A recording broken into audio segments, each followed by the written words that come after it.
We promise you that this session will be even more interesting because we have given you enough speeches. This is a session where we are going to open up the floor. First of all, I will prompt our panelists to say a few words from a practical experience. They all have experience working in Hong Kong, or they are either Hong Kongers or people who have worked in Hong Kong, or their organization is set up in Hong Kong for quite a while. And they will give us their perspective, their perception of Hong Kong. Is it really a very good platform for you to do business, especially to use Hong Kong as a gateway or springboard to China? Right. Let me introduce to you that on the far right is Gavin Nesbitt. Gavin was a partner and is now a consultant of a leading local Hong Kong law firm, Deakins. And he's an expert in corporate commercial work. And he is also experienced in doing transactional work, including M&A, and quite a bit of capital markets experience as well. So you better answer all the difficult questions later, Gavin. Then next, on Gavin's left is Richard Frodin. Richard, you are the COO of REIT Specialist Recruitment. You know, on the way here on a coach, right? Every street corner we come across a REIT recruitment center. So. We would like to see that happen in Hong Kong. You have set up in Hong Kong. We want to understand a bit more and understand from your perspective, is this the right thing to do to use Hong Kong as your base, right? Oh, by the way, there's one question some of my colleagues asked me. REIT Specialist Recruitment, they asked me that, are they recruiting specialists or are they a recruitment specialist? I think they're a bit of both. I think it's both. That's kind of the point. Absolutely, yeah. Of course. Sitting on my right-hand side is Nick Emmerson. This horrible person came to Hong Kong and set up Eversheds a few years ago. And all he did is to steal one of my best partner and my best friend together with a whole team of lawyers. So we have some old score to settle later on. But other than that, I must say that your Eversheds has been doing really very well in Hong Kong, and within such a short span of time, they have built a brand name, and they're doing fantastically well, right? Do you need a partner? Sure. Let me know later on. Too expensive. Right, on my left, hi, Rose. Hi, Rose Colledge is the, I forgot Rose, from Work Group PLC, as a company specialized in HR and marketing. And Rose, you also decided to set up in Hong Kong. We would like to hear from you about whether Hong Kong is a good place for your type of business, being HR and marketing consulting work. Then next to Rose is Melissa, our fellow counsel, lady counsel. Can I say fellow? Yes, my colleague in the council, serving at the Council of the Hong Kong Law Society. Melissa has done a lot of work for business people who want to invest in China. So she's going to focus on give us a few tips on the do's and the don'ts when you are investing in China later on. So give us some insight and the general landscape of the legal minefield in China, in mainland China. Then last but not least, of course, hi David. David Sparrow. David's company is the one who's set up in Hong Kong, the longest. This is in 1994, right? So it's a long history. So to hear from you is better because you will, unlike newer people, your company have seen most of the changes in Hong Kong. And you're from EC Harris. And EC Harris is the asset consulting firm. They have some real blue chips clients in Hong Kong, including the Jockey Club. Oh, by the way, we have one of the stewards, Jockey Club, sitting over there. To begin. Your client. HSBC, Stan Chart, all these big names, they are all clients of EC Harris. Again, we would like to hear from them. Okay, there you are. This is a very brief introduction. Without further ado, I think we better kickstart this discussion. Since I ended, David, why don't we start with David? David, your firm set up in Hong Kong in 1994, so this is a long time. Could you tell us why did you choose Hong Kong in the first place? And after all this year, are you convinced that you have made the right choice that you set up in Hong Kong? Okay. Well, 20 years almost of being there, and 17 years of mistakes, I would say. The classic ones, probably. without a doubt. I know that because I made most of them. The board call them investments, but the reality is they're sort of learning mistakes in reality. A couple of simple things you learn from that, I suppose. You might be speaking or conversing in a similar language, but you may be speaking a different language. So culture, for example, brand, make a very big difference. And I'm not talking about Louis Vuitton or Ferrari. It's simple things like actually individuals carry your brand in a professional services market. So respect is a key issue. Trust with those individuals. They are the brand carriers, I think, in Hong Kong, actually, more so probably than the corporate brand as such. So one thing we've learned. Another thing is I'd say Hong Kong's a very sophisticated market. It's very mature. It has its business processes. So don't think you can just go there and do things in a different way, the American way, the British way, whatever, and succeed. You won't. And recognise also probably you need to put your best people in that market. I mean, talking about the best people in the company, not the best people locally or the people that want to use the fantastic transportation links for an extended vacation. It really is, your best business people need to be there leading the business for you.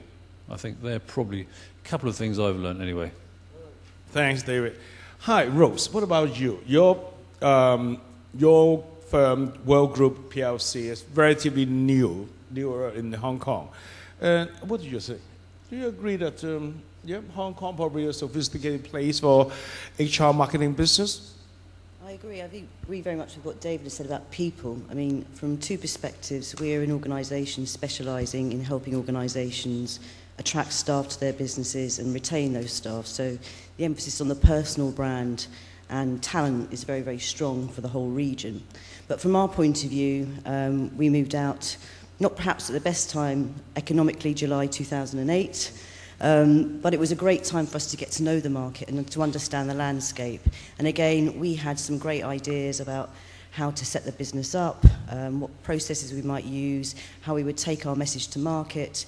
But we actually used the sort of down, flatter economy to really understand how best to leverage all the opportunities that Hong Kong had. From an HR point of view, there's obviously huge growth, not just in Hong Kong, but across the region. And most CEOs, most business leaders are recognising that it is the ability to attract and retain talent that will enable their organisations to capitalise on all the growth that the region has to offer. So very, very important from our point of view. Actually, resourcing good talents and retaining good people is always a big challenge, right, to any professional firms. What do you think in HR? Is it easy, difficult for you to find the right people? I think it's getting easier. I think organisations in Asia are getting better at understanding what it is that makes them a great place to work, developing their employer value propositions some people may recognise, but also seeing that if you've got a very, very strong brand in the UK or the US, it may be very differently understood in Hong Kong and in Asia. So translating those brand values to that marketplace, to that culture, is also very important. Again, you can't just plug and play your brand from the UK or the US and think it's going to work. So increasingly, it's about really understanding who you are in that business and how you can stand out from the other employers. Right. Well, on this note, we're talking about recruitment, and this is the right time to pass on to Richard. Richard, now, you are in the specialty recruitment business. Tell us, what do you think of Hong Kong as a place for your type of business? Well, we went into Hong Kong for a number of reasons. It's clearly a very attractive market generically, and I'm sure that's been discussed at great length this morning. From our own perspective, there were both push and pull factors. The push factors for us were Hong Kong's connectivity to the rest of the global labour market. So candidates that we are working with on assignment for clients elsewhere would at some stage in their careers, if they're professionals, possibly have been in Hong Kong, or we may be sourcing them from Hong Kong to place them into Singapore or the Middle East.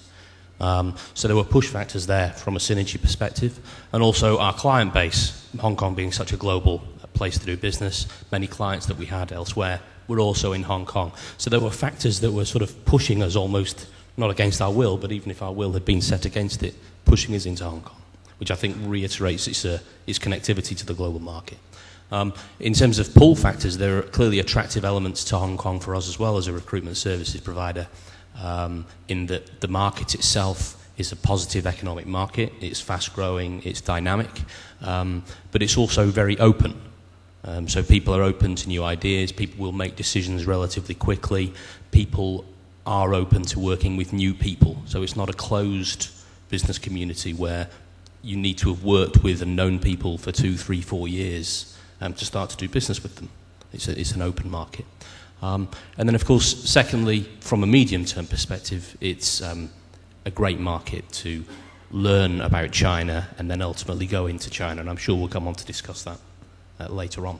Yeah, absolutely. I was about to say that I'm sure Hong Kong probably would, it's just a first step, right? I think the China mainland market is lurking behind the scene, right? Yeah, clearly our strategy is to go into the mainland market. But Hong Kong is not just a stepping stone into China for us. I think, as Rosen suggested, Hong Kong itself is a market that's got huge structural growth opportunity for service providers.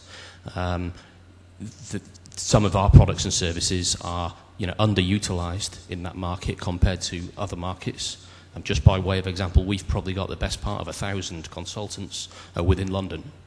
And yet the market leader in our sector in Hong Kong may only have 100, 150 consultants. And yet the markets are of comparable size. So it is a market that has structural growth opportunities in and of itself, as well as being a stepping stone into China. Right. As I mentioned earlier in the previous session, someone asked the question how expensive, how easy to set up a business entity in Hong Kong. I think this is a convenient time to invite Gavin. Because the people as well, if I want to set up a business entity in Hong Kong, how easy, how quickly it can be done? Okay, well, let's look at the route that most people take. I mean, you have a similar choice in terms of legal entities to what you would have in Britain. You can have a partnership or a company, limited partnership, and so on. But overwhelmingly, people tend to set up companies. Before I talk about the time and the cost, I think the first comment I would make is that for British people, setting up a company in Hong Kong and the format of the company, the constitutional documents, the forms you file at companies registry, the procedures, will feel like slipping on an old glove. I mean, I went out to Hong Kong in 1987, which is sort of in prehistoric times, but I imagine that although there's been a lot of EU legislation in Britain, I imagine that the basics in terms of companies are still pretty similar. They look exactly the same in Hong Kong. It will be an entirely familiar system to you. The language will also be the same because the documents will be in English. The forms will be bilingual, so you'll see similar forms but just with a Chinese translation. In terms of timing, in theory, you can get a company in 5 minutes because I imagine it's still similar in Britain, but you basically have a choice of either getting a company off the shelf, ready-formed company, or establishing your own company. If you go to a reputable provider, and I'm not saying that in any sort of snide way because I think almost anybody you go to will be okay, you should feel equally confident in going either route. I say in theory you can get a company in 5 minutes. In practice, I'm just looking at our own firm, I mean in practice we would want to do know your client stuff, AML, and get money on account. So in practice, unless you're an existing well-known client, you won't do it in 5 minutes. You might do it in a few days, and it will depend how promptly you provide us with the information.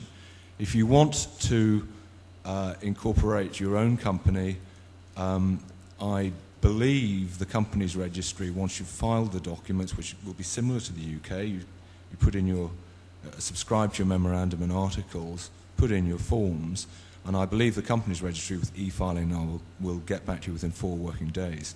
So it's really quick, and the process will be really familiar to you, including the continuing filing requirements, filing for mortgages, changes of directors, annual return, and all that stuff. In terms of cost, I can only speak with authority on what we do, and basically, you know, we price the company at a lower price to sort of grab your attention and pretend that we're cheap, and then we charge you for extra stuff. But basically, the price that would be charged for getting the company and doing all the normal post-incorporation stuff would be about $3,000 US. We're probably at the premium end of the market, so that's probably sort of 3/4 along in terms of the price scale. In terms of annual maintenance, you will need a company secretary, and there would be the normal sort of filing stuff similar to what you would have to do in the UK. And again, just taking our own position as a reference, and I'm not saying that you know, it's the value you should particularly look for. There's lots and lots of choice, but typically it would be a couple of thousand US in terms of normal maintenance, and then of course if you do other stuff, there'll be extra costs. Thanks. Then I'll turn to Nick. Do you agree? Because when well, first of all, Nick is expert in Asia. Nick has spent 20 years working in our part of the world, spending time in Japan, Korea, and Hong Kong, right? We just recently returned from Hong Kong and settled in. 10 years. I'm a bit younger than 20.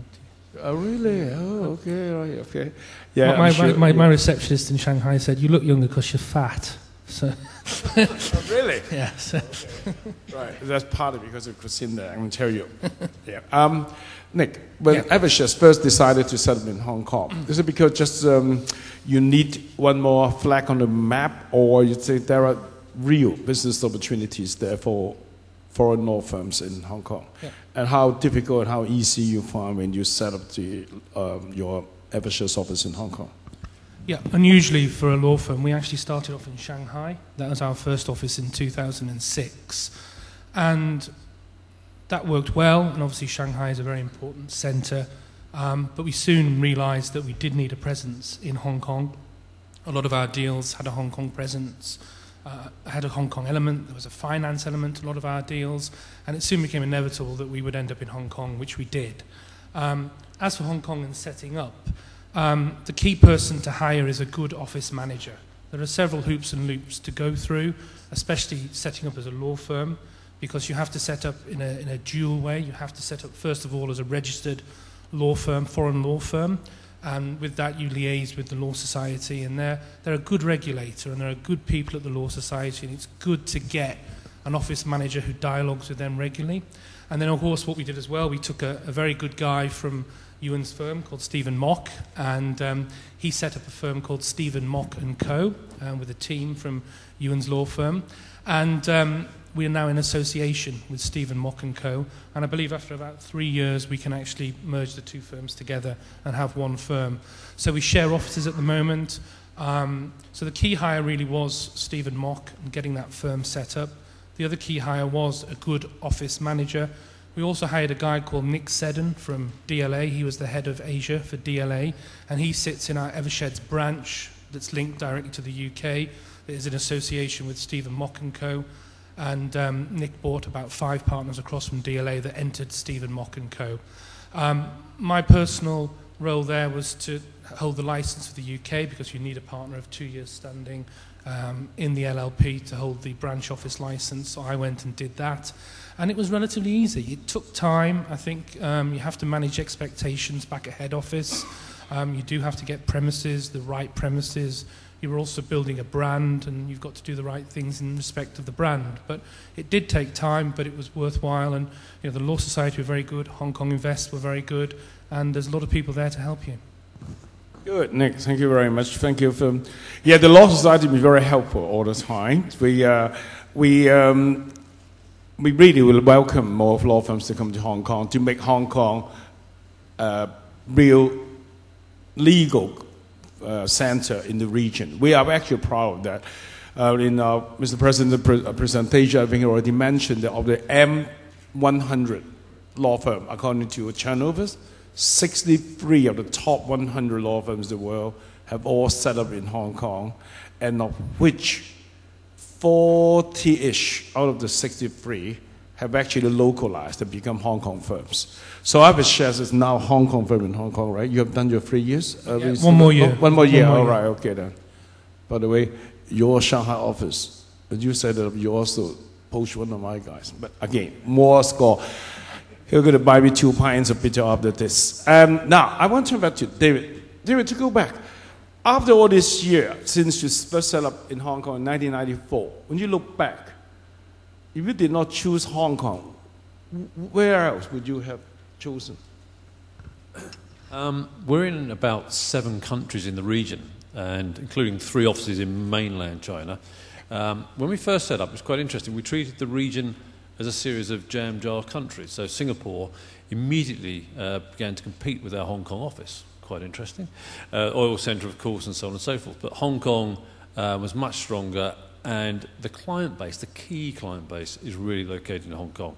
So for us, even now, until that shifts, and I think it will probably be more likely to shift north and south, then Hong Kong is going to remain our key hub, without a doubt. So that's important for us. I think, would we, with a blank sheet of paper, start there, or would we go to Shanghai, such as Nick? No, for us, I think Hong Kong is key.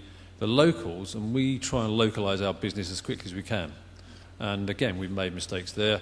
A tip from me on that score would be, if you're able to, give equity in your local business to the locals.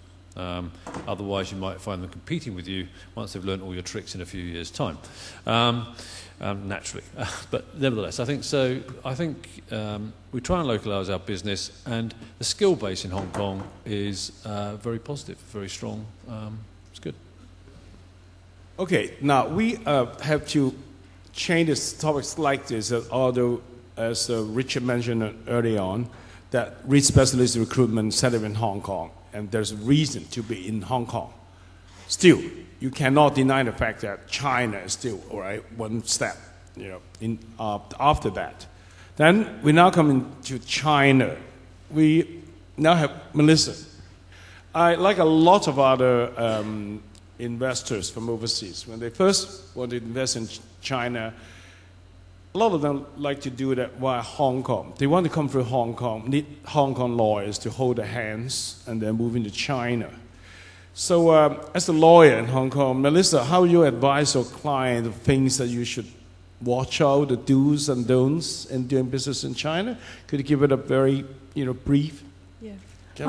Since China opened up since 1978, like many Hong Kong investors, like they went into China, and like with the help of the Hong Kong lawyers, and they have like a lot of successful story, a lot of unsuccessful story as well. One thing is about the legal system in China. We can see that at present, China has gone a long way in establishing a very good legal framework for like foreign investment. And also like to uphold the rule of law. However, the legal environment remains very challenging because there are gaps and ambiguities in the law. Sometimes when you look at black letter law, it reads one thing. But however, when you actually put into practice in its application, it could be very different. And it varies like between different regions. And also, like, there's a lot of internal regulations, judicial interpretations that affect the meaning and the interpretation of the law. So this is one area one has to be mindful. And on the other hand, another point to note is China is a very regulated system. Whenever, like, investors who want to invest in China, they have to set up like foreign investment enterprise. Either it's a WOFE, a wholly foreign-owned enterprise, equity joint venture, or cooperative joint venture. But of course, as wholly foreign-owned enterprise, one has more control. However, there are like certain industry, they have a restricted percentage you can do in that area. In that respect, you have to consider getting in as an equity joint venture.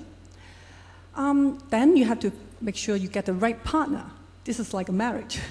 If you pick the wrong person, it's a very bad beginning.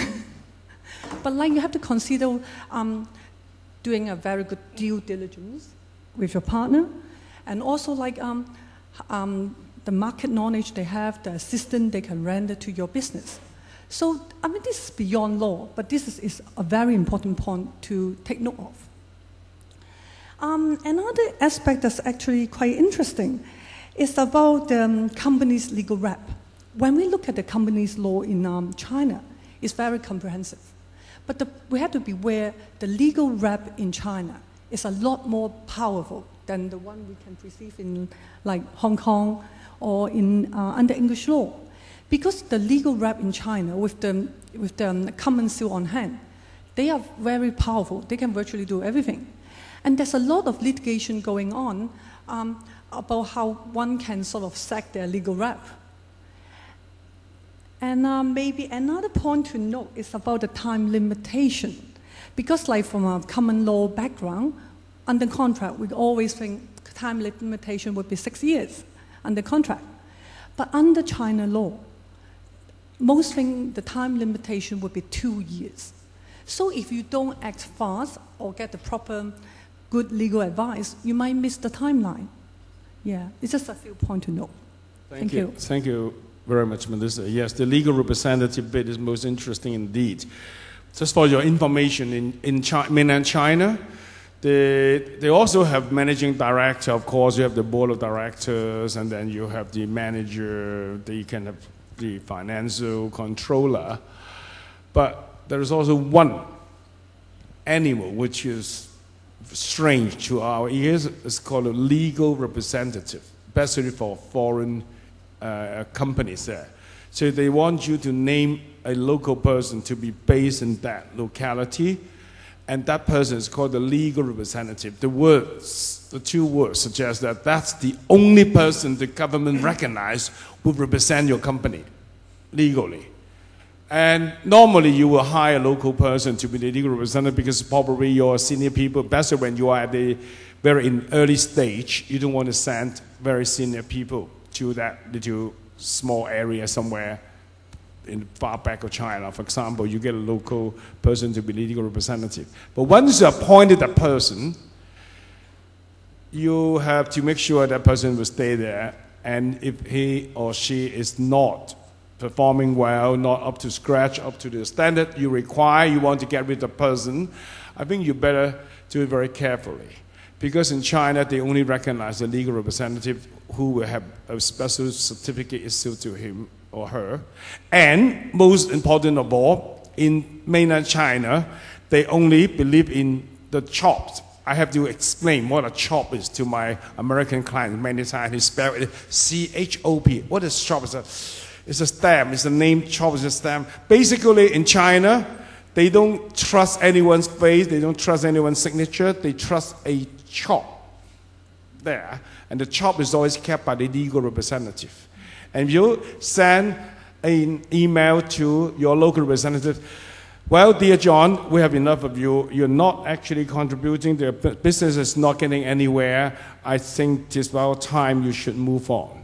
And we are coming over to see you on Monday morning. Kind regards. You press send on a Friday afternoon. By Monday, you arrive in that little city, you find the legal representative is no longer there. And worst of all, he or she's, dear John has already gone with the name Chop. The Chop of the company, his personal Chop. Then I tell you that you got stuck. There's no way you can get your money, you cannot file any more documents. Basically, it will be sabotage. So the legal representative is a very important person, and don't upset that person until you're ready. And you can go to a law firm. Nick, one other question I want to discuss with you. Right. We have been talking about all inbound investment. I think time has changed. I first went to Shanghai. I worked in Shanghai in I think I started working there in 1989. Then there's a disruption because of the June 4th incident. Then on and off until 1997, I was asked to go back to Hong Kong and head of the Hong Kong office and be the China managing partner. But for those 5-6 years, I've been working there, and the following 5 into the millennium, everything we talk about China work, we talk about going in, investing in. We think we have completed the cycle now. Most foreign law firms setting up in mainland China, or they set up in Hong Kong, including Eversheds, for example. We are working on outbound work. So just now, during lunchtime, a lot of our colleagues here in London give me name cards and ask me about doing IP work, and they're not talking about protecting the IP of their local UK clients. They're talking about handling PRC mainland clients, right? Who will instruct a local London firm that I want to protect my IP right, my brand name in London. So we complete the whole cycle, and we talk about people coming here to invest, to buy. A lot of PRC funds are coming here to take over. So do you think this is the trend to continue to be the trend for a little while? Yeah, absolutely. We made up a PRC National as a partner in London this May, and I think we were the first law firm to do that in the city. There's a lady here called Michelle, who we hired last week. Again, another PRC lawyer who's also qualified in England. We see this as an important gateway landing strip, if you like, for the outbound investment, because it is coming. We recently listed 2 Chinese companies in Frankfurt. I know that's a rival to Hong Kong, but they are coming.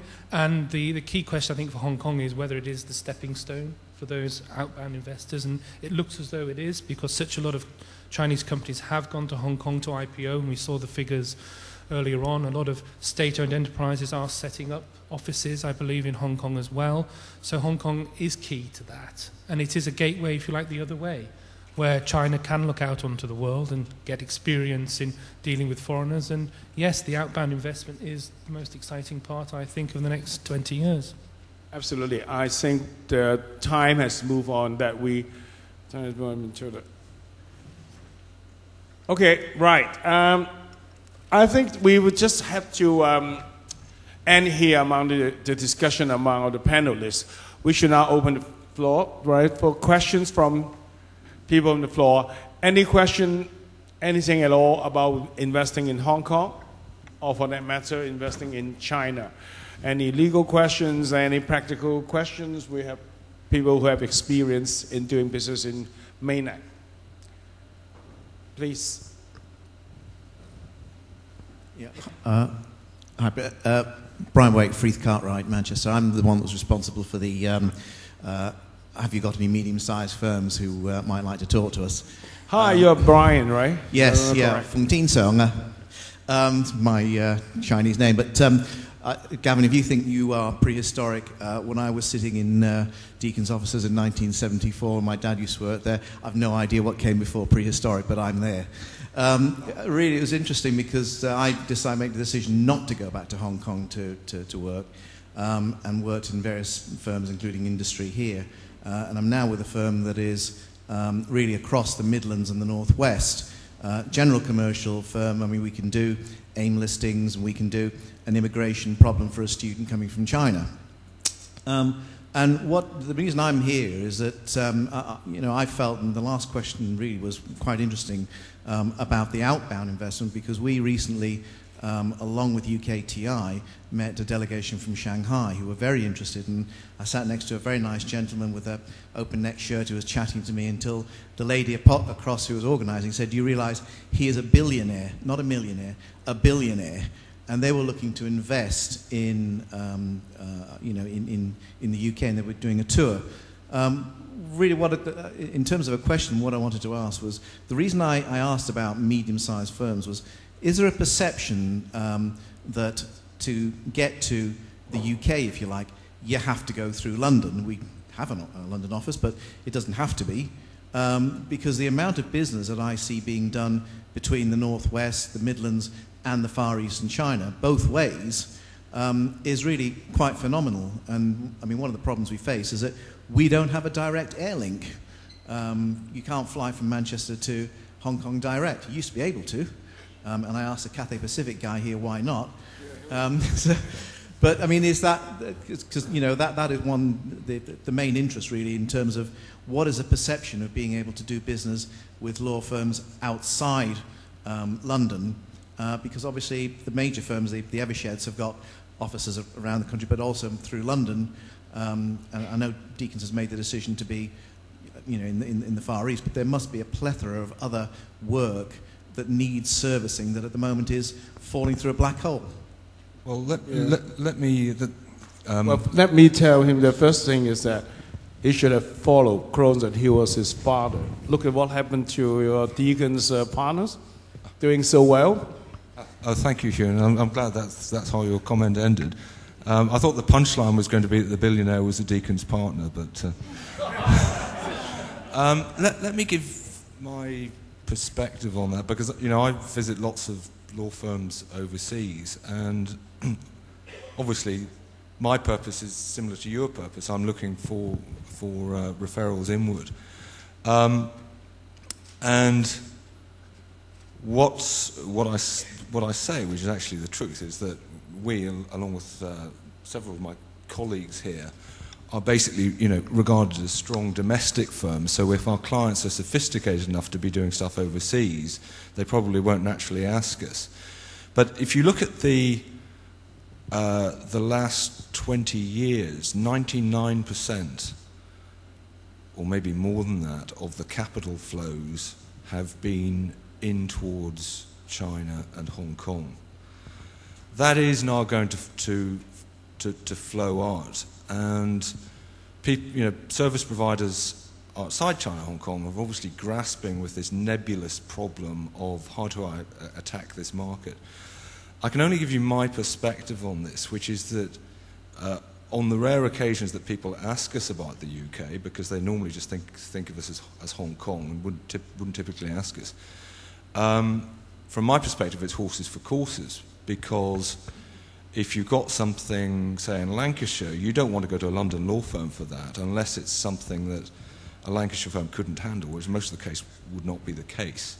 So on the rare occasions when we do get that sort of inquiry, to be quite frank, I normally go to Google and see what's there. What I would suggest you do is come out to Hong Kong for 3 or 4 days, send out a few emails and visit me, visit colleagues here, all of whom would be delighted to see you, and make yourself known. And that, I think, would be a trip well worth doing, particularly if you do it at the time of the Hong Kong Rugby Sevens, which is in March. Thank you. Yes, this is mainland China. You have to make your face known, right, to them before they believe in you and then do business with you. They believe in old friendship and still now. You go there, explain yourself who you are, and then, we have a couple of, all our 2 years at President Law Society, and because of my international law city firm background, I've been very interested in following who apply to the Law Society to ask for the procedure setting of law firms in Hong Kong, or including those who only make inquiries, right? And I've noticed that. And there have been 1 or 2 smaller UK firm, London, not city firms, but they're smaller, don't want to call them boutique firms, people don't like the term boutique. They're specialist firms opened up in Hong Kong. That means, in short, there is a market for not just the big boys, but mid-sized specialist firms. They certainly have their market. For example, like trust work. And a lot of PLC people are so cash rich, they start worrying about money. They don't want to tuck it under the pillow. They don't want to put it in Hong Kong. They think it's still too close to comfort, so they are coming on to Europe. Yes. Yeah, just to add to that, Hong Kong, the beauty of Hong Kong, as far as I'm concerned, is it doesn't. If you are a new entrant, as we've been for the last 2 years, it doesn't treat you hostilely. It's not like the City of London with the magic circle, silver circle, get out. There's a curiosity to you being there, and people are very open to why you're there, who you are, what clients have you got, what can you bring. And I think if you show you're there for the long term and you're committed to the market, you'll be given a fair go. And I think that's very important. Thanks, Nick. There's another question from the lady there, please. Hello, my name is Anne Tynan. I'm an equality and diversity specialist. I'd be very interested to hear from probably Rose and Richard and maybe some of the other speakers about your perception of issues of employee relations with UK companies moving to Hong Kong and aiming into the mainland China.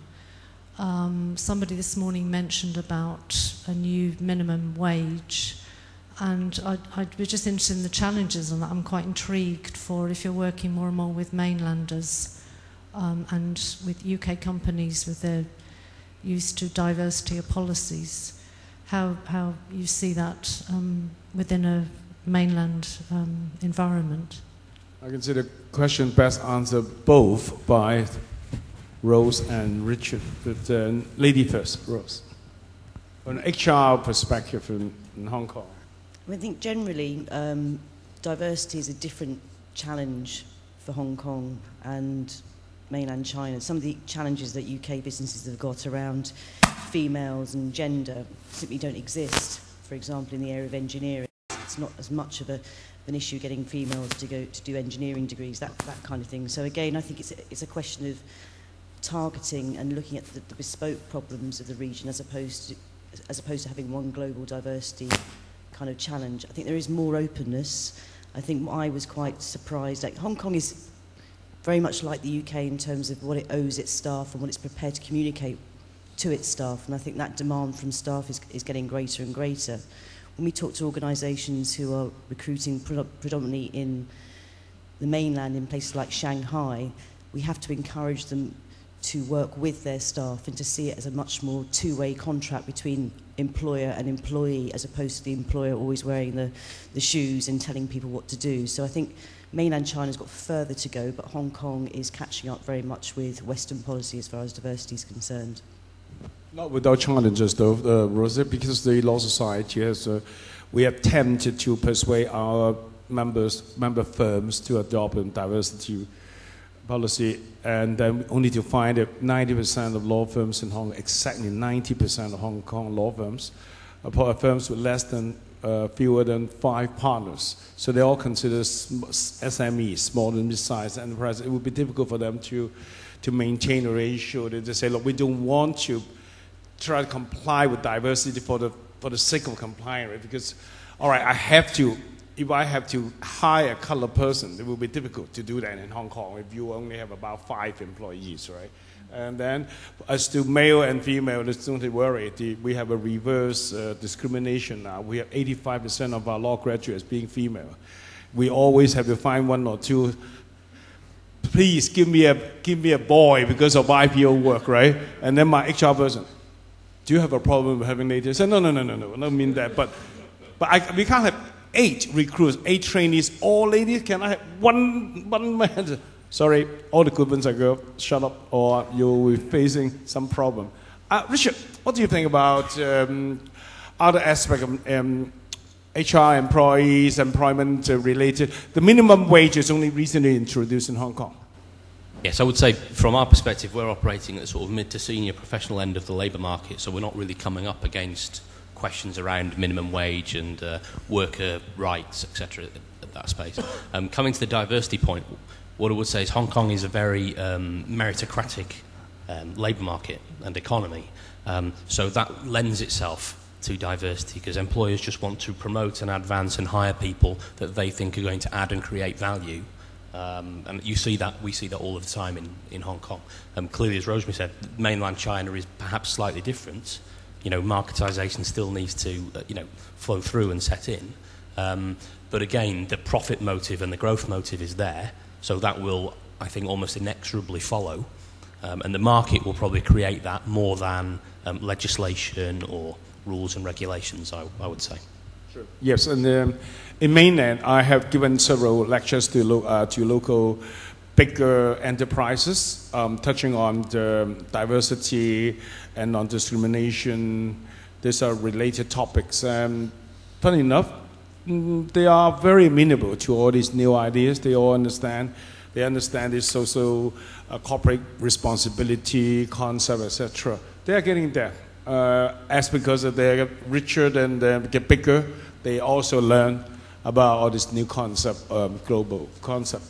One thing is about the PRC situation. Melissa, recently in the mainland, they talk about making all the expatriate employees of foreign enterprises to join their local social security funds, etc., right, which is a big problem. What's the latest situation? Recently, there has been talk there's a need for expatriate to contribute in the China social insurance scheme, which is the unemployment and the retirement as well as the medical scheme. And this, the contribution is said to be around over 40% of the annual package for the employee. So this has added substantially to the cost of the employer. And as we are aware, the cost of working in China is increasing. The minimum wage of China wages is increasing at a percentage of 13% per year. So this is very substantial. Recently, there has been lobbying against the government for uplifting this proposal. So I think the scene is yet to be seen and see what will happen. But this is one thing we have to bear in mind. This is a kind of uncertainties there. That's right. Thank you, Melissa. Yes, because in the past, all the local recruits, where we always have to pay in Shanghai, right, or through the FESCO, and then give a percentage of the salary for them to contribute to their unemployment, medical, and retirement funds. They call it free funds. That's fine, because normally the local staff's the compensation packages are not as costly as expat. But then for expat, you never have to worry about that. And also expat, you only send over, you send someone from UK to Shanghai. Normally, a posting is about 2-3 years, and then you send another one. So it was never a problem until recently they introduced the bill. They want all expat employees to join the scheme as well. And if you contribute according to their percentage you're talking about, you have to pay up to 40 to 45% of your compensation package for your expatriate staff. And if your expatriate staff does not work in China for more than 5 years, the employer part of contribution is not refundable. The employee part is refundable, not the employer's part. So then, of course, you can imagine that all the overseas investors are extremely unhappy about that. What are the saga? Nick, you have your office in Shanghai for quite a number of years now, and you work in Shanghai as well. Yeah, we bump into each other on a couple of occasions. Do you know one thing? That you and I never look at it seriously. It has always been the law that for local female employees in Shanghai or anywhere in mainland, if that female employee only has one child, meaning they follow this one-child policy dutifully, loyally, we need to pay that lady 2 RMB per month. Don't laugh. Look at me, don't laugh, right? Okay, it is true, right? Question is, do you think we bother to pay the $2 per month? Sorry, 2 or 20? $20. $20 per month. Never mind, doesn't matter, right? It's less than £2 per month. And the local recruits never ask us, would you please pay me my £2 right, per month, right? So they never bother to ask, and we don't even consider that it is an issue. Until recently, earlier this year, in January, the Labor Bureau issued so it is now compulsory. It is now legally enforceable. You must pay your female staff who has only one child. 20, but the most important thing, they increase it from 20 to 36 RMB per month. Then suddenly becomes, it means something, right? Before it was far too low. Now 36, they think it's some money. But the question is that we're asking that day back to when? If they go back to day one, Eversheds set up in Shanghai, it could be quite a bit of money, right? Today, there's a little saga that happened. And again, thanks to modern technology, you only need an HR person or one firm to mention it to another law firm's HR person, and then they all started, and everyone now is starting to talk to their managing partner or the legal representative there to say that, look, we want all the money back you owe us since the day we joined you. There you are. Any other questions? Please? Yes. Oh, one on the left. This gentleman, followed by the one in the blue shirt. Yes. Thank you. Andy Carr from Grant Thornton. We actually send quite a lot of expats ourselves out to Hong Kong office, and one practical problem we come across, which is often a deal breaker, is international school places. And we're quite interested to see what the panel's view is on international school places. Sorry. I just have this problem. My New York partner has been complaining that, look, why I have to wait such a long queue to get into the American international school, but I am American. I said, how many Americans have us? Quiet. Most students in American international school are not American, they're all local. And a lot of PRC children as well. Sorry, yes, it is a problem. You have to wait, and then it's very expensive to buy the debentures. And you are not allowed to make a profit out of the debentures, by the way. You bought it for, let's say, $500,000. Then when you finally leave Hong Kong, the debentures increase to $1 million. Sometimes they allow you to take something like 15% of the difference. Yeah, it is a big problem. We will talk to the right department and reflect that we need more international schools. Yeah, I have Mr. Chow here. He is a director of Canadian International School. Will you please answer this question? Complain to this guy. Yeah, he's responsible. No, I just want to let you know the present situation. You're absolutely correct. There's a lot of pressure on international school actually to give up some of the places in order to actually enable companies to relocate the senior management to Hong Kong. Now, sorry, obviously going back to about, around the time of, you've got to trace back to history to about 1997. A lot of actually companies were leaving, so taking the families away. And those places are then actually filled by local students, okay? So once they've got in, it's very difficult actually then to get them out. But in recent years, because the confidence in Hong Kong has built up, so there's this huge amount of reallocation back to Hong Kong. The government actually realized the situation, and recently a number of the chambers of commerce have actually been to the government. The government actually is doing quite a bit of research as to how to deal with the problem, and I think that probably in about 6 months' time, the government will be able actually to come up with, hopefully, with a solution. Now, I don't think the solution will actually be like Singapore, because Singapore it's very difficult for local students actually to get into international school. There is a very small quota, but not in Hong Kong. Most of the international schools in Hong Kong has got a freedom of intake.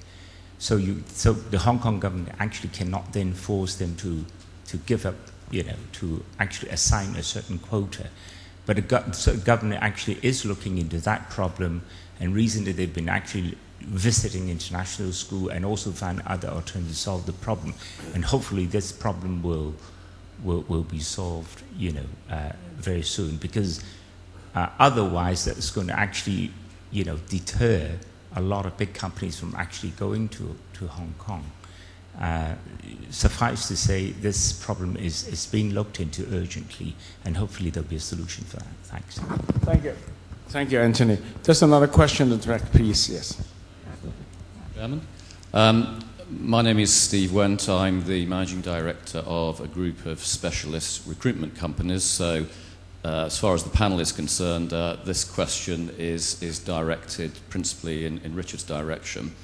And I wonder, Richard, having been in the Hong Kong marketplace since 2008. How you would compare from a generic perspective the maturity of the recruitment markets there compared to in the UK from a buying perspective and the ease of conducting business? What have your own experiences been? Okay, good. That's a good question. I would say the market is less mature than the UK in the sense that clients do not use recruitment agencies like ourselves to the same extent as they would use here. Clearly the UK is probably, outside of the US and Japan, the most mature and highly penetrated recruitment market in the globe. However, I would say that it is mature in terms of systems and processes. So candidates understand what a recruitment agent does, and they understand the process, and they work with that actively. And clients are typically fast-moving. They do make decisions, and they will follow a process. And so you can have control, which is clearly how we add a lot of value to both ends, is by controlling the process. So the market is underpenetrated and less mature from that respect. But in terms of systems, process, methodology, I think it's relatively mature for us as contingent recruiters. Whether or not it's that mature in terms of process and methodology for the more value-added services like Rosemary business, I'm not sure. As far as we're concerned, when we first got to Hong Kong in 2008, very immature market, we were having to educate the market about employer brands, about the importance of getting your values in front of candidates. That has accelerated beyond belief in the last 12 months with the war for talent and with the increase in recruiting that organisations have done. So recruitment is very much up there on the agenda. But I think the thing I've found about the Hong Kong market, it quite often, even if it starts from a lower base than the UK and the rest of the world, it leapfrogs various stages. So whereas the UK market has taken about 7 years to fully leverage the power of the internet and social networks and all those sorts of things, Hong Kong has done it in about 3 years. So it's very, very fast-paced, and it cuts out some of those stages that other markets do. Richard, what about how you can compare Hong Kong with places like Singapore and Tokyo in terms of in recruitment, for example? Well, we don't have operations in Tokyo, so I can't comment on that. Mm-hmm. In terms of Singapore, Hong Kong is a market that perhaps moves slightly faster, so decisions get made more quickly, but the sales cycle is possibly shorter than Singapore. And it's also a market where more of the decision makers are based. The regional decision makers would tend to be in Hong Kong versus Singapore. So if you're trying to sell higher up the value chain, maybe a larger solution or senior regional roles, then probably Hong Kong is the place to do that sort of business, and Singapore is perhaps more Singapore specific. Okay, any other questions? Anyone? Yes, please. Hello, Hira Chothia from IBD. We've heard a lot about the positive aspects of investing from UK perspective in Hong Kong. I wondered if the panel members might comment on some of the challenges of investing, and particularly for professional services and, in my case, management consultancy. So outside of the normal competition that one would find in Hong Kong, I wonder if each of you might comment on the challenges that one would face. Okay, I think actually Rose mentioned the challenges. We start with David. Challenges. Challenges, okay. The biggest challenge will be, or the biggest competition you'll face will be the in-house team. That you've probably picked up already. There's the feeling very much that if you own the resource, then from a historical, I suppose, in a way, changing maybe cultural alignment then is such that you've got control of what happens in your business. Possibly misplaced, possibly slightly historic. I think things are changing slowly, but they are changing from that. But the in-house team will be your biggest competition. The other challenge, I think, is possibly, as Rose touched on earlier, developing good people through your business. You have to have a really firm proposition to them. They want to learn, they want to get on, and it's a speed of that hunger, or the intensity of that hunger is much greater than possibly here, definitely other countries. Rose, do you want to supplement that?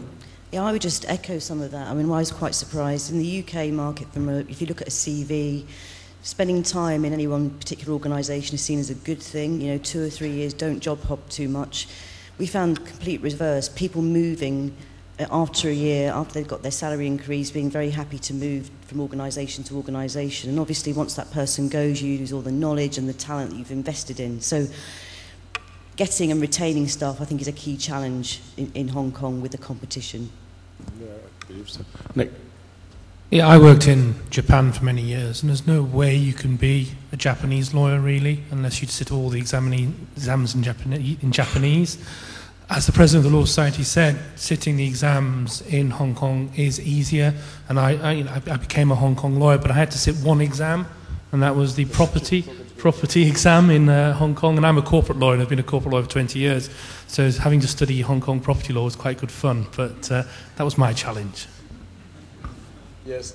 Richard, you have to... Yes, I would echo Rosemary's point around sort of velocity in the labour market. People do move jobs more quickly, and it is harder to retain talent. And as a professional services firm, as you alluded to earlier, your brand is embodied in your people, and they are your sales force, and if you can't retain them, then it's difficult for you to build value. So that's definitely a challenge in Hong Kong. The only thing I would add to that is around localisation. I think it's very important to make sure that you are building a local team in Hong Kong of Hong Kong Chinese nationals, rather than an expatriate business that seemed to be bringing some sort of, Western intellectual property into the market. And as a market entrant, that is quite difficult. We certainly found it quite challenging to attract local, experienced, high-caliber talent as a market entrant, even though we felt we had a strong brand. So you've almost got to redesign your employer brand pitch in order to get the talent that you need to build a local business as a service provider. Yeah, but then the next issue follows be retention, right? Yeah, there's always...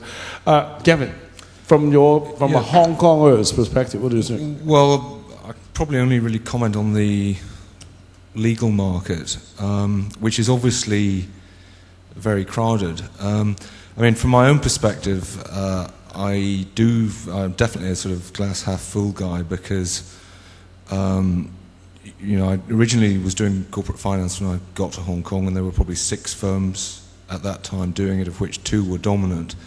There are probably now 40, 50, 60 upwards firms that would offer that service. But on the other hand, the cake has sort of gone from here to here.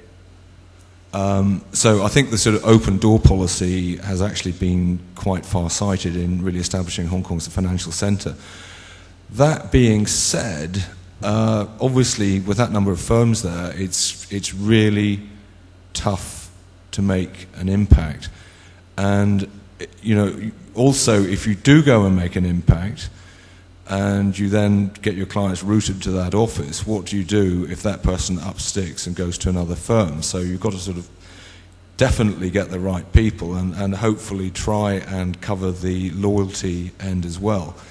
If you just, there are some firms, particularly the large capital markets firms, that think they clearly strategically have to be in Hong Kong.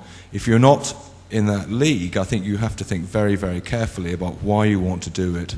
Are you going to make any money? And the answer, if you're just going to go and dump people there, is probably no, you're not. On the other hand, if it's practice group driven, following particular clients, if you're not looking at it as a pure strategic thing, that's probably when you should be thinking about going in. Yeah. Melissa, do you have anything to add? We're allowed to criticize Hong Kong, I've been told by TDC and Invest Hong Kong. No? Well, I tell you that I think the biggest challenge is, I will echo the other panelists, is to find the right people. Hong Kong, over 90% of our GDP is all service industry. It's all service, meaning it's always people. Right. In service industry, you rely on people, and people is more difficult to find. You need to find good people.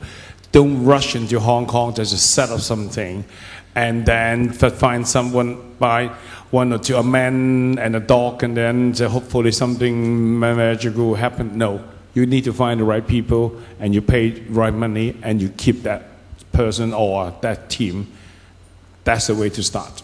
And you have to constantly watch and make sure that they don't have itchy feet, or if they do, you have to know it at the early stage.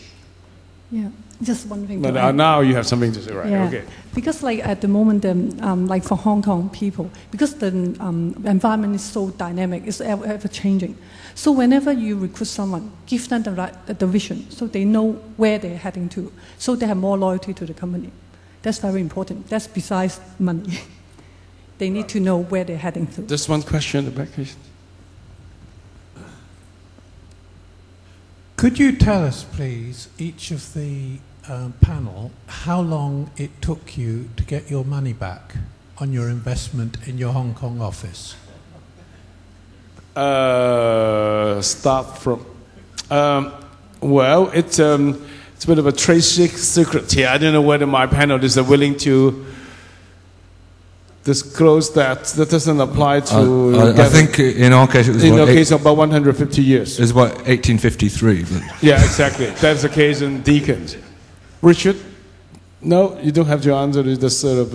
No, I'm happy to answer that question. Right. Actually, within 24 months, which would be 12 months ahead of our normal sort of business modelling, business planning. So from our perspective, it was a reasonably positive market. And counterintuitively, we entered Hong Kong in December 2008, and we had a few long, dark nights of the soul, because I know, Rose, you entered in June, so you can kind of have the excuse that you didn't quite know what was maybe around the corner. We already knew.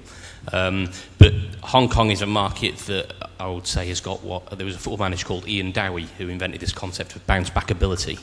And I think Hong Kong is a market that has bounce back ability, so it does enable fast growth. You know, although we may be heading into, say, choppy waters at the moment, one thing I would say about Hong Kong is that it will bounce back faster than anywhere else if that does happen. So I think you can, even in a service business, generate quite fast returns on investment. Thanks so much, Richard. Nick, you don't have to say anything. Anything you said will be recorded in the Law Society, the official record. We were lucky. We recruited in the recession in the early 2009. So we got some good people, and they brought teams. So they brought. The idea was that they washed their own face quite quickly, and within 12 months they did that. So they met budget within 12 months. I don't quite know how the budget was set, but they did it. So we were happy. Good, thank you, Nick. Rose? For us, it was also nearer 2 years, partly because of the global crisis, I should think. But I think importantly for us, in the UK, we won a number of major contracts that contributed to revenue for the non-Hong Kong business. But if we hadn't had an office in Hong Kong, we wouldn't have won those contracts. So it was a bit of a double whammy for us. We were prepared to wait slightly longer for the Hong Kong office to break even. David? I'm sorry, Melissa, I don't suppose you want to... I don't think it's really applicable. Not relevant to you, because Melissa's been in this bit long enough from... David? Okay, probably in country, I suspect, probably about 3 to 4 years. But it paid back elsewhere for us. I think what I would say is margins tend to be slightly thinner than some other places. So it will take you slightly longer. And it takes time to build those relationships. That's our experience. There you are. Hope you're satisfied with the answer. Who does anyone from Hong Kong remember the exact time and the money we're talking about? Sands set up his casino in Macau. And I think they invested, how much? Whatever billion. They got the money back within a year, right? Less than a year. That the whole Las Vegas people have to immediately go to Macau to check. It is not mathematically impossible to get your money back within a year, but it did happen. But it did not happen to the other one so far. It was Las Vegas Sands, yeah, that's right. It was well within a year as well. And they spent, I think it was $9 billion US or something like that. $9 billion US, and they got it back within the first year. But because they were one of the first concessionary who finished the project and beat everybody. Apparently, Huen and Venetian, they came a bit later. They could not make that sort of record. But still, this is all good news. Any more questions? Just one at the back. We still have time. Yes. I guess you guys also do a China business, and you have offices in China, right? And so far, I'm from Intertrust China Services worldwide. I understand that foreign law firms are not allowed to advise Chinese law in China. And foreign law firms are only allowed to have rep offices in China, and the biggest legal restriction on rep offices is that you're not allowed to do any business. You're only allowed to do liaison work. And in reality, I understand a lot of law firms do employ local Chinese, and you do business and do make some money. Obviously, you all have made some returns on your investment. How do you manage? That's my question. Thank you. Who want to disclose our trade secret, you or me? Nick, you go first.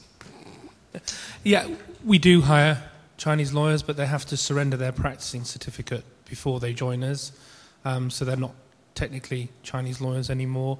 The reason they do that is pay, conditions, and just experience of international transactions. I think it's fair to say some law firms are more robust in their analysis of the Chinese law than others. We prefer to work with a lot of Chinese firms, especially with the outbound work coming.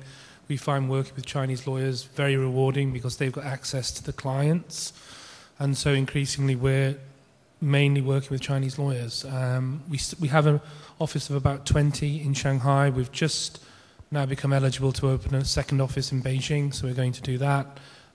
China is important, but there are restrictions, and it shows why Hong Kong is a lot freer market than the gateway. Yes, for the benefit of some of the audience who may not be familiar with the rules in China, is that a rep office is not a business entity. You're not supposed to do business. Rep office is for you to get to know clients and do a bit of promotion, liaison work. And then foreign law firm, until now, we're still only allowed to set up a rep office in mainland China. The only concession is that they give you a bit more than the normal rep office. It's a bit of a hybrid between a pure rep office and a business entity, meaning we are allowed to charge our client. But our job specs spelled out very clearly that my firm is a US firm, Nick's firm is a UK firm. He is only allowed to advise PRC clients who require legal advice on UK law.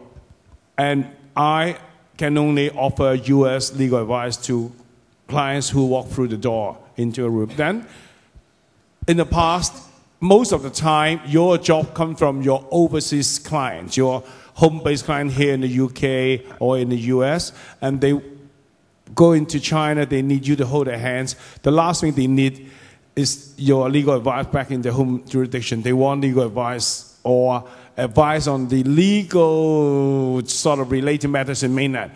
And in the past, all foreign law firms, they rely on there is always one in the job spec, in the purpose of your rep office, is spell out what you can do, advise on the law of your home jurisdiction. And then there is one catch-all thing. Any other advice on the international trade conventions and related matters. And so everybody rely on that one, and they basically are advising close the PRC law, but we always put a health warning that the above is only an illusion. It is not legal advice. If you need legal advice, we refer you to a legal firm, but otherwise, this is legal advice and please pay our bill. This is how we deal it. In the past, it has been a problem, and it happened when I was stationed in Shanghai, that I was told that it was due to the pressure from local Shanghainese Lawyer Association, Ministry of Justice, when they just press the doorbell and walk in to say, I want to know exactly what work you're doing. And they literally walk up to everybody's desk and open and split through the work you're doing, reading your letters to your client to see whether you're actually giving legal advice on PRC law. And it happened like that.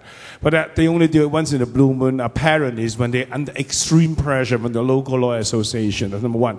As to employing local lawyers, Nick has already explained. At one time, they said, look, the first thing is that you are not allowed to employ local lawyers, but no one said that a person who is legally trained cannot work in a foreign law firm. So most of them will suspend their local PRC practicing certificate. But at one point, there was a rule that any PRC lawyer who passed the National Bar examination, qualifies as a PRC law, fail to apply for a practicing certificate consecutively for 5 years will lose the qualification permanently, and we have to resit the bar examination. The passing percentage is never higher than 9%. And that basically to plug the hole, right? There's no loophole. No one's allowed to work. If you work in a foreign law firm for more than 5 years, you run the risk of losing your qualification. But that was a time tied in with China re-entering into WTO. We together, we meaning the UK firms, US firm, put a lot of pressure on the PRC authority to say that, look, you must not allow that to happen, and ask them to just basically change the regulations. And so things are better. Then, now we come to nowadays, this is no longer a problem. The one who raised this question, because Nick again mentioned, we are all talking about outbound work, right? We're not interested in giving legal advice on PRC law, because we leave it to the local PRC firms. They are very good. And I mentioned it earlier on, they charge about 60% of our charge-out rate.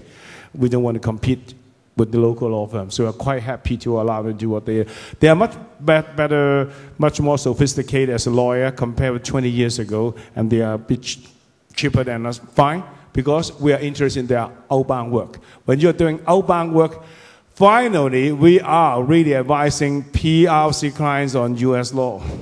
All right, finally it happens, so again, they complete the cycle. As a government department responsible for attracting and assisting companies to set up, we go around the world talking to around 5,500 entrepreneurs a year about Hong Kong. And there are three challenges that we face when we're talking to companies that don't know about our region and don't really understand Hong Kong. And many of them have been met today. First challenge is explaining what one country, two systems really means, and why Hong Kong is not just another Chinese city. And then we've got to remind people of Hong Kong's enduring advantages, our free flow of capital, free flow of information, our low tax, and our location. Second challenge, though, is that even when people get that, they understand why Hong Kong's different, they can then assume that Hong Kong could be a kind of museum piece, preserved in aspect, where other cities in China and the region are growing at a much faster rate. And then we have to remind them of some of the new opportunities that present themselves, some of the changes that have taken place in Hong Kong that make Hong Kong an even more attractive business location. The 36 million visitor arrivals present a tremendous opportunity to anybody who wants to sell something to those relatively affluent visitors coming to Hong Kong every year. The thousands, and nobody knows exactly how many, of mainland companies that come to Hong Kong, raise capital in Hong Kong, but also increasingly look for business service providers to help them to make investments and acquisitions elsewhere, including, of course, here in the UK. And the third challenge for us, because we do a lot of work with smaller, entrepreneur-led businesses now, is the fact that Hong Kong is not a cheap city. And we have to get across the message that no matter how small your business is, there could be an option for you in Hong Kong. You don't have to be in the most expensive waterside building in Central. You can go 2 or 3 blocks and the rent could be 30 or 40% cheaper. 2 or 3 stops on our subway, another 30 or 40% cheaper.